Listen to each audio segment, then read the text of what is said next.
시작하겠습니다. 그러면 아까 1교시 때에는 우편조사의 장점을 봤습니다.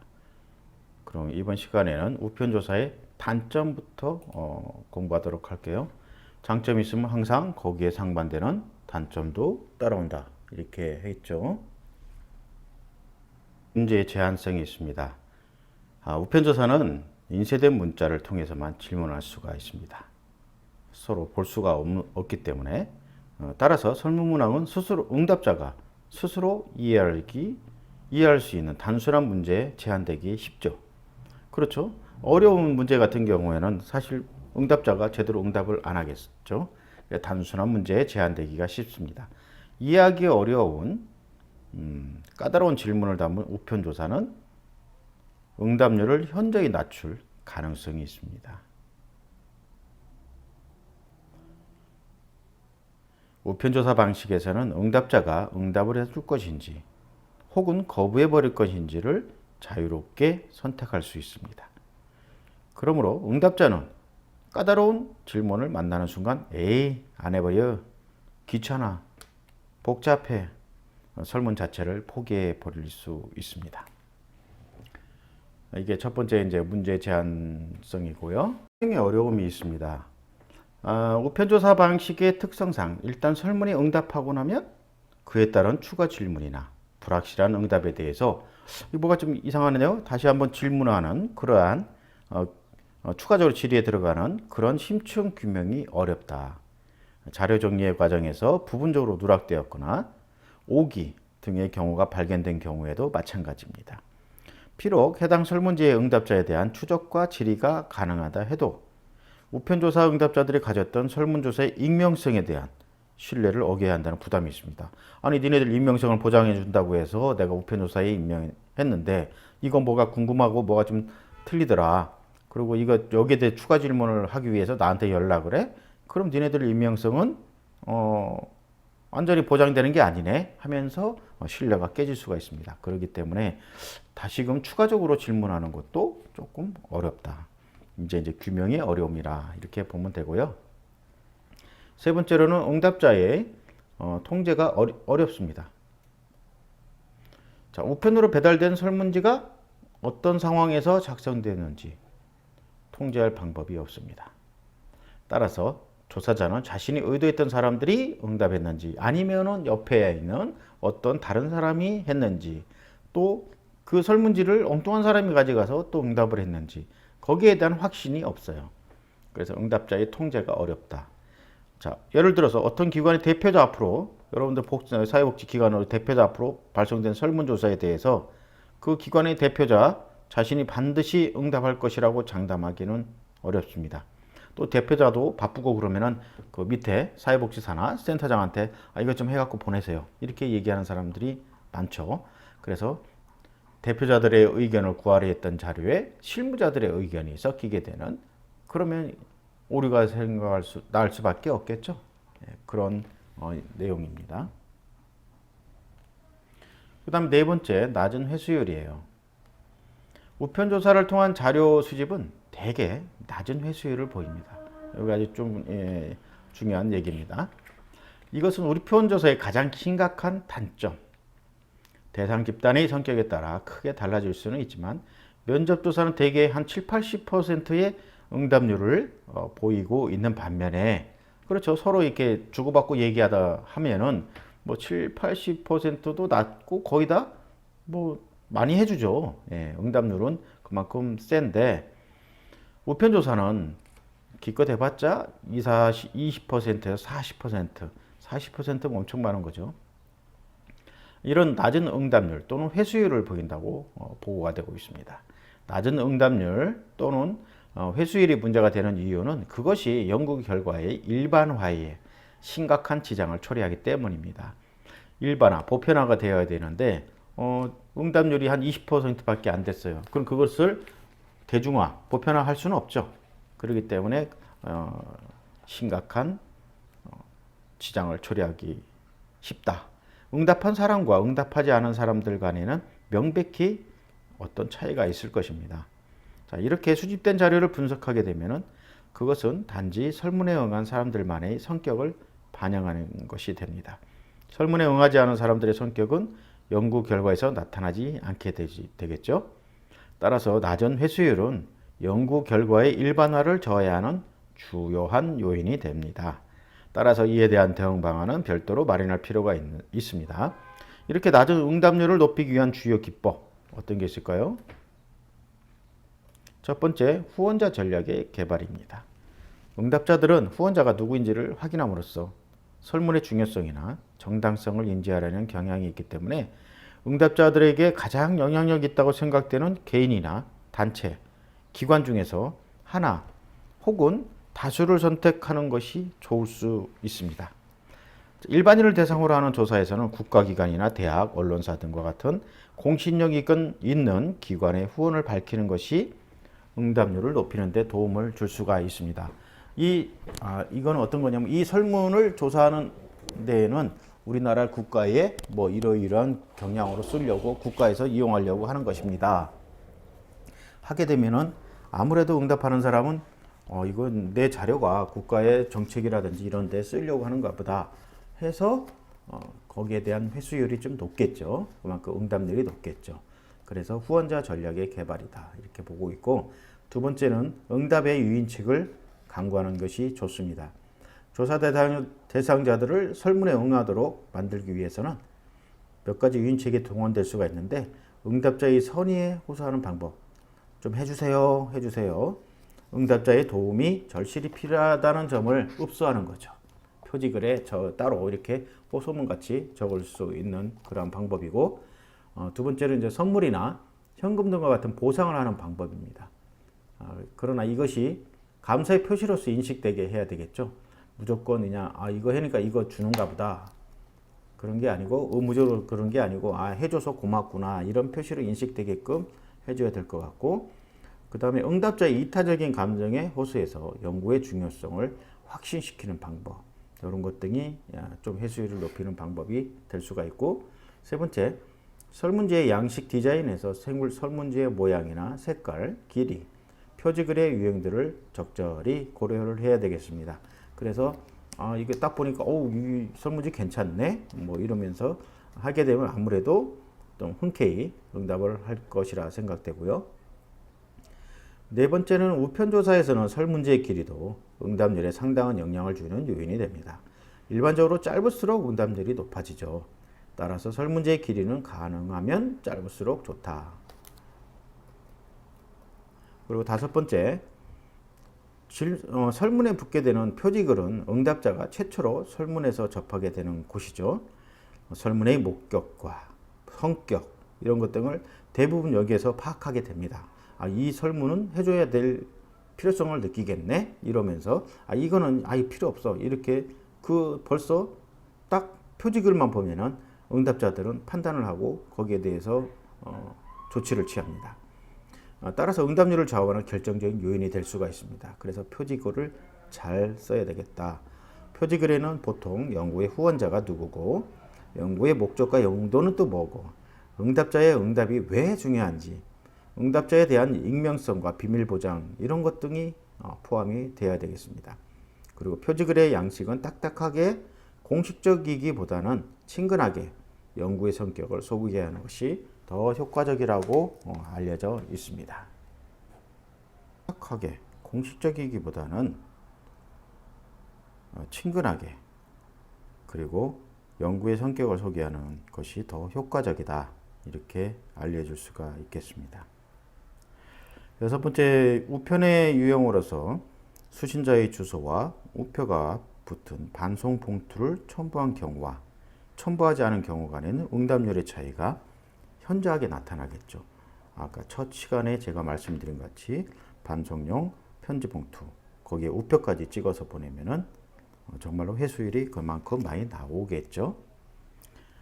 일곱 번째, 응답자의 성격에 따라서 차이가 나타납니다. 연구 대상자가 어떤 사람들인가를 미리 예상한다면 응답률을 높이는 데 무엇이 필요한지도 알 수가 있겠죠. 응답자들의 분포가 동질적인지 아니면 이질적인지, 또는 동질적인 집단이나 연구 주제의 이해관계가 있는 집단을 대상으로 하는 경우에 응답률은 보다 높아지는 것으로 알려져 있습니다. 그리고 고학력일수록 그리고 일반직보다는 전문직에 종사하는 사람일수록 응답률이 더 높은 것으로 나타나고 있습니다. 자, 마지막으로 안 나와 7번째, 8번째죠. 후속 독촉 방법이 있습니다. 응답하지 않은 사람들에게 독촉 엽서를 보낸다거나 또 설문지를 재발송하는 것 등을 통해서 회수율을 계속 높여나가는 것이 필요하다고 할 수가 있겠습니다. 서너 번의 독촉 엽서, 전화통화, 설문지 재발송 등을 통해 20%가량의 면모는 1차 회수율을 70% 전후까지 끌어올릴 수 있다고도 보고가 되고 있습니다. 후속 독촉 방법은 엽서 혹은 전화를 이용한 독촉에서 설문지 재발송의 순서로 진행하는 것이 보통입니다. 그러나 여기에도 문제가 있죠. 후속 독촉을 하기 위해서는 응답자에 대한 추적이 가능해야 하는데 이것은 응답자로 하여금 익명성에 대한 신뢰를 잃게 할 우려가 있습니다. 이에 대한 대비로 표지에서 익명성이 지켜질 것을 강하게 확신시킬 필요가 있죠. 다음으로는 기꺼이 응답한 응답자들과 뒤에 독촉을 통한 응답자들 간의 의미 있는 차이가 있을 수 있기 때문에 이들을 따로 분석해서 결과를 비교해 볼 필요가 있다. 설문지 회수를 높이는 방법으로는 후속 독촉, 우편엽서, 전화죠. 1회 이상의 후속 독촉이 필요하다. 보통 3회까지 한다고 합니다. 전화와 우편엽서를 3회가량 섞은 후속 독촉은 좀 큰 효과를 나타내고 있습니다. 2회 이상부터는 설문지 자체를 재발송할 필요성도 고려할 수 있다. 1회 해서 안 돌았을 때 혹시라도 그 설문지가 분실했거나 그럴 수 있기 때문에 다시 보내는 것도 고려할 수 있다. 이건 회수율은 한 40에서 50%를 증가를 기대를 하고 있다고 합니다. 후속 독촉. 설문 내용의 중요성은 설문 내용이 응답자에게 중요한 것으로 인식될 때 응답률이 높겠죠. 회수율 증가도 명백한 차이가 나타나고 후원자와 겉표지의 적절성, 후원자의 권위가 응답자에게 인정될 때 응답률이 상승합니다. 표지글에서 이타적인 동기에 호소하는 것이 중요하다고 할 수 있어요. 이건 상당한 차이가 있고 민감한 질문의 처리인데 사적인 비밀이나 개인적인 이해를 침해하는 문제에 대한 응답률은 저조하고 이름이나 신상, 소득, 개인의 사적 정보 등은 가능한 한 생략하는 게 응답률을 높이는 데 도움이 되고 있습니다. 이것도 상당한 차이가 나타나고 있고요. 유인책의 사용인데 금전적인 보상에서 금액의 과수에 따른 차이는 그리 크지 않은 것으로 간주가 되고 있습니다. 후원자, 대상, 집단, 설문의 유형 등에 따라 각기 다른 유인책이 필요하다 이렇게 볼 수가 있겠습니다. 그리고 회수 방법, 이거는 이제 회수용 봉투의 사용은 반드시 필요하겠다. 그나마도 회수율이 저조한데 이것까지 안 넣으면 더 저조할 것이다. 사전 지불 형식보다는 우표를 직접 붙인 봉투를 이용하는 것이 회수율에 보다 효과적이다. 설문지 도착 시간, 집으로 보내는 거라면 주말쯤에 도착하게 하는 게 효과적입니다. 시간적인 여유가 있기 때문에. 설문지 양식은 표지글이 매력적이어야 응답 가능성이 높아지고 응답자들의 시력을 감안해서 편하게 읽을 수 있도록 구성 양식에 신경을 씁니다. 조그맣게 해갖고 그냥 눈 쫙 째려보면서 보게 하면 안 되겠죠. 한눈에 들어오는 질문들을 만들 필요가 있고요. 들릴 수 있는 한 짧은 설문지가 좋으나 조금 더 길고 짧은 것에 따른 차이는 그리 크지 않은 거로 나타나고 있습니다. 다음은 이제 배포 조사인데 왜 안 넘어갈까요? 자, 이 배포 조사는 조사자가 가정이나 직장 등 응답자가 위치한 곳을 방문해서 질문지를 배포하고 응답자로 하여금 질문지에 답하도록 한 후에 일정 기간이 지난 후에 질문지를 회수하는 방법입니다. 배포조사법은 우편조사와 같이 응답자가 일정 시간 동안 질문의 내용에 대해서 생각할 시간을 갖게 함으로써 깊이 생각해야 할 응답 내용일 경우에 적절하게 이용될 수 있습니다. 그리고 응답자가 응답할 시간을 자유로 선택할 수 있기 때문에 정해진 시간에 면접을 할 수 없는 사람을 대상으로 조사하기에 용이하죠. 또한 조사자가 직접 응답자가 있는 곳을 방문하기 때문에 우편 조사에 비해서 응답률이 높은 장점이 있습니다. 자, 그러나 개별적으로 질문지를 직접 전달해야 되기 때문에 우편 조사에 비해서 비용이 많이 들죠. 또 근데 우편 조사가 가진 단점을 보완해 주지 못하는 단점도 있습니다. 그래서 어차피 이건 뭐 우편 조사는 비용이 절감이 된다는데 이거는 좀 비용이 좀 들겠죠. 우편 조사에 비해서는 사람을 써서 보내야 되기 때문에 제3자가 응답을 하거나 질문의 내용에 대해 추가적인 설명이 필요한 경우에도 아무런 도움을 줄 수 없는 이거는 우편 조사의 단점을 그대로 갖고 있는 걸 배포 조사다. 집단 조사가 있습니다. 집단 조사법은 조사 대상자를 동일한 장소에 모이게 해서 질문지를 배포하고 대상자 스스로 질문지에 응답하게 한 후 질문지를 회수하는 방법. 특히 단체나 집단을 대상으로 조사할 때 자주 이용되는 방법입니다.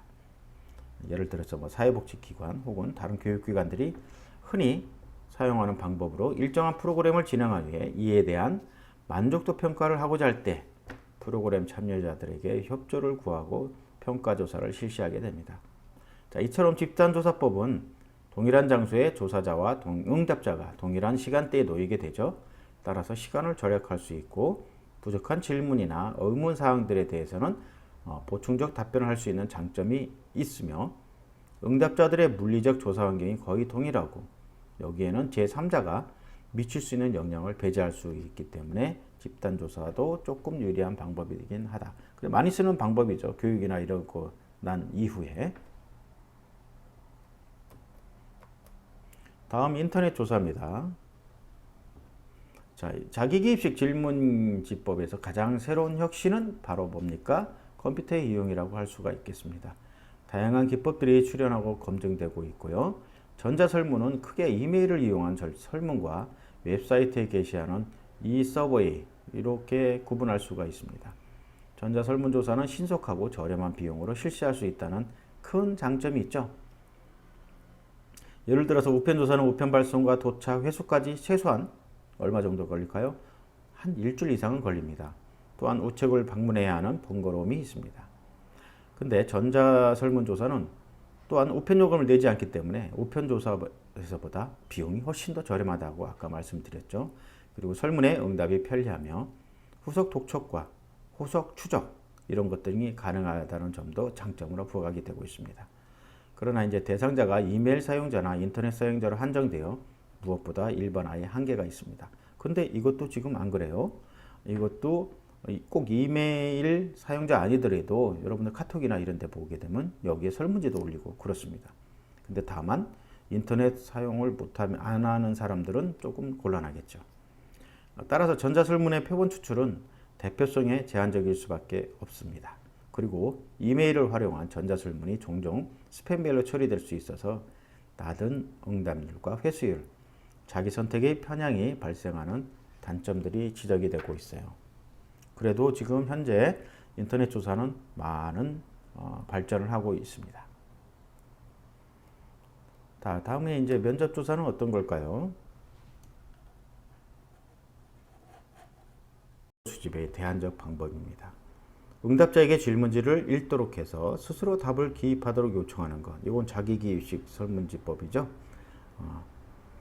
이라기보다는 조사자들과 면접자들이 구두로 이제 서로 대화로 질문을 던지고 응답자들의 답변을 기록하는 그러한 방식입니다.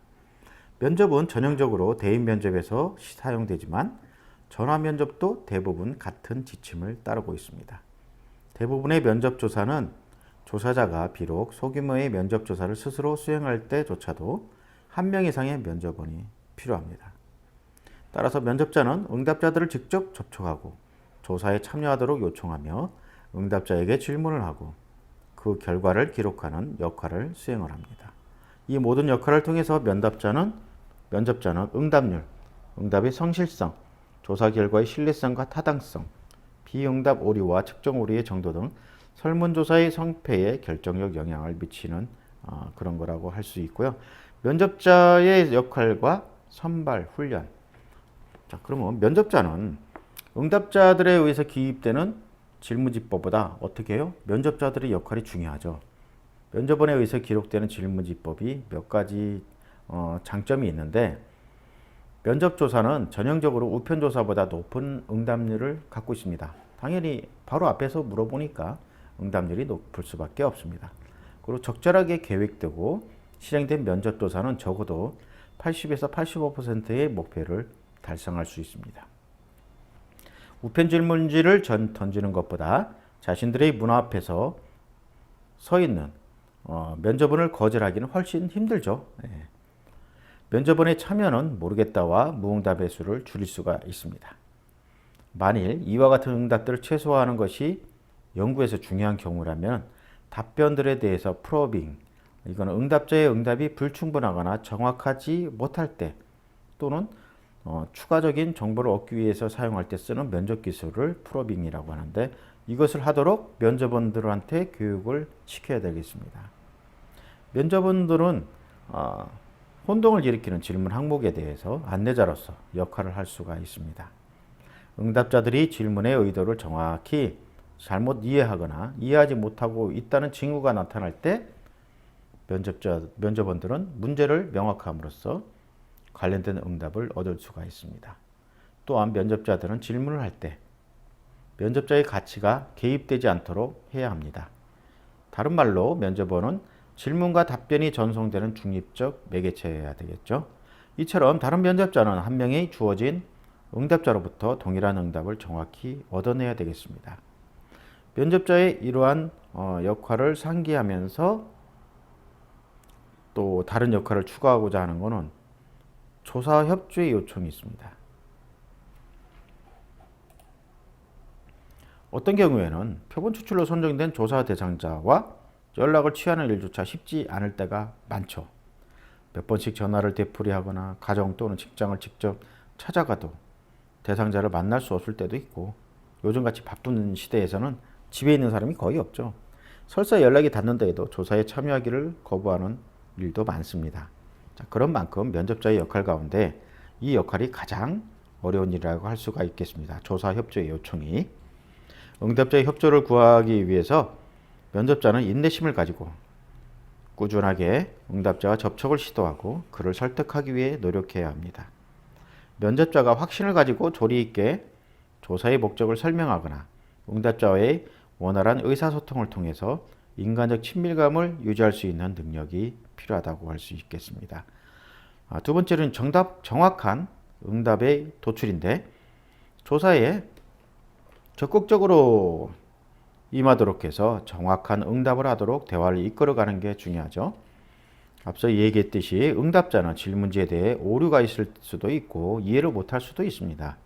따라서 이에 대해 자세히 설명해주고 응답자가 자신의 생각이나 상황을 올바르게 표현하도록 격려함으로써 조사의 정확성을 높일 수가 있습니다.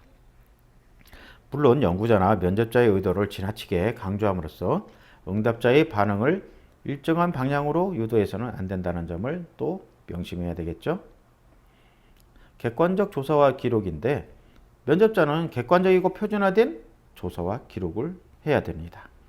응답자들의 응답 내용이 서로 다른 것은 그들의 생각이나 경험, 처한 상황이 서로 다르기 때문이지, 면접자가 질문을 달리하거나 면접의 분위기가 달라서 또는 기록을 잘못해서 응답이 서로 다르게 나타나면 곤란합니다. 따라서 면접자는 가능하면 응답자에 따라 면접 환경에 차이가 나지 않도록 유의해야 되겠습니다. 특히 면접 분위기를 편안하게 하기 위해 사적인 대화를 나누는 것을 가급적 자제하고 설문조사라는 본연의 목적에 충실을 해야 되겠다.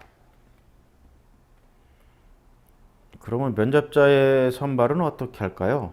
좋은 면접자들은 유쾌하고 자랑스럽고 정확하며 성숙하면서 책임감이 있고 꽤 지적이고 안정적이며 동기가 부여되어 있습니다. 자, 그들은 이제 위협적이지 않은 외모를 가지고 있고 여러 유형의 사람에 대한 경험을 가지고 있으며 균형과 재치를 또 겸비를 해야 되겠습니다. 이처럼 조사자들은 면접원의 신체적 외모, 연령, 인종, 성, 언어구사, 목소리조차도 고려해야 되겠죠. 다음에 이제 면접원의 훈련인데, 선발 과정을 통해서 이제 좋은 면접자들을 얻은 일은 매우 어렵기 때문에 면접원에 대한 교육과 감독의 필요성이 더욱 중요해지고 있습니다. 면접원에 대한 교육 훈련의 과정은 설문조사의 종류, 난이도, 면접원의 경험과 자질 등 다양한 요소에 따라서 달라지게 되겠죠. 그래서 면접원 훈련 과정에는 뭐 사전 준비, 그 다음에 일반 교육, 심화 교육, 역할놀이 뭐 이런 식의 네 단계로 구분을 해서 면접원들을 훈련시켜야 되겠다 이렇게 얘기할 수가 있겠습니다. 이 교시 여기서 하고 계속 진도 3교시에서 하겠습니다.